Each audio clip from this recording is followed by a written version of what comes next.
ملک شام کی پہلی جنگ ہوئی ہے عمرو بن عاص رضی اللہ تعالیٰ عنہ کے ساتھ 8000 کا لشکر تھا.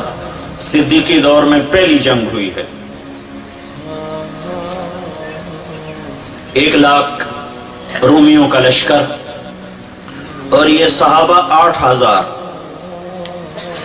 اور رومیوں کا حملہ اچانک تھا, صحابہ سنبھلنے نہیں پائے, وہ گھیرے میں آ گئے. 1,00,000 نے 8000 کو گھیرے میں لے لیا. جب کوئی لشکر گھیرے میں آ جاتا ہے تو اس کی ہلاکت 100% ہو جاتی. گھیرے میں جب کوئی لشکر آ جائے اس کے بچنے کی کوئی شکل نہیں ہے. 8000 کو 1,00,000 نے گھیرے میں لیا.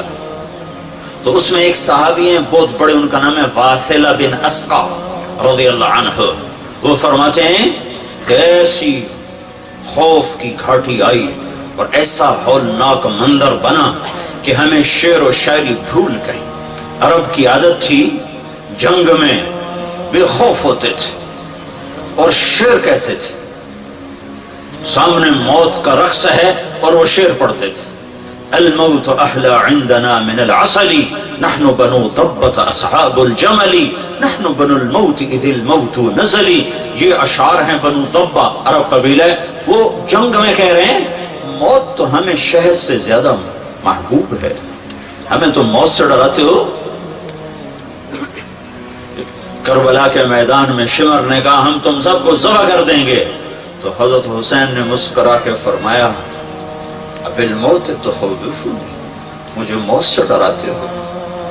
موت تو میرے رب سے ملاقات کا نام ہے, مجھے موت سے ڈراتے ہو. تو عرب کی عادت تھی شعر پڑھتے تھے. انا الذی سمتنی امی حیدرا کلیس غابات کریہ المنظرا وفیہمی بالصاع کیل السندرا. یہ حضرت علی کے اشعار ہیں. جب وہ جنگ خیبر میں لڑ رہے تھے تو یہ اشعار پڑھ رہے تھے. یا حبذا الجنة واقترابها طیبة وبارد شرابها فالروم روم قد دنا عذابها علی الا قیتها ضرابها. یہ حضرت جعفر بن ابی طالب کے اشعار ہیں جو وہ جنگ موتا میں لڑ رہے تھے اور شہید ہوئے ہیں. اقسمت یا نفس لتنزلن کارہتا او لتتابعن. یہ عبداللہ بن رواحہ کے اشعار ہیں جنگ موتا میں جب وہ شہید ہو رہے تھے. یعنی بے خوف ہوتے تھے. لیکن ایسا خوف طاری ہوا کہ حضرت واصلہ فرماتے ہیں ہمیں شعر و شاعری بھول گئی اور تمام 8000 کی زبان پر ایک لفظ آیا, یا رب محمد انصر امت, اے رب محمد امت محمد کی مدد فرما. جب راضی تھا تو 2 بول ہی کافی تھے.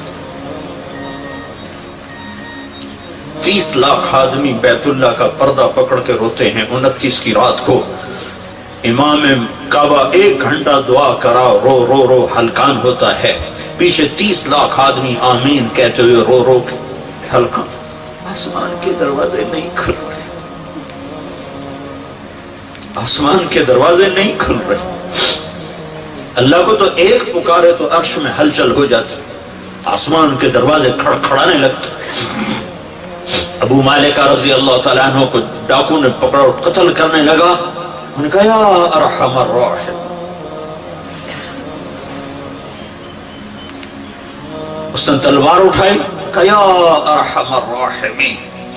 وہ وار کرنے لگا, کہا یا ارحم الراحمین. تو ایک دم ایک گھوڑ سوار سامنے آیا اور اس نے نیزہ مارا اور ڈاکو نیچے گرا. اس کے جسم کو آگ لگ گئی اور جل کے راکھ ہو گیا. تو ابو مالکہ نے پوچھا کون ہو؟ کہ میں 4تھے آسمان کا فرشتہ ہوں.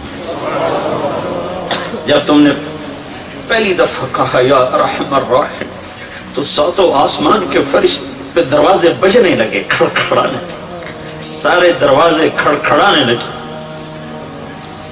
کسی شناسا کی آواز ہے, ساری رات ننگے ناچ دیکھے نسل, تاجر سود پہ ہوں, اولاد ماں باپ کی نافرمان ہوں, راتوں کو شراب و زنا ہو, بازاروں میں تجارت کے نام پر جوا اور سود اور سٹا ہو, حکومت کے نام پر فرعونیت ہو اور افسر شاہی کے نام پر خیانت اور بددیانتی ہو. کہاں سے اللہ کو منائے؟ کہ جب تم نے دوسری دفعہ کہا یا ارحم الراحمین، تو اللہ تعالیٰ نے فرمایا کون ہے میرے بندے کی مدد کو تیار؟ تو میں نے کہا یا اللہ میں تیار ہوں۔ جب تم نے تیسری دفعہ کہا یا ارحم الراحمین تو میں تیرے سامنے تھا،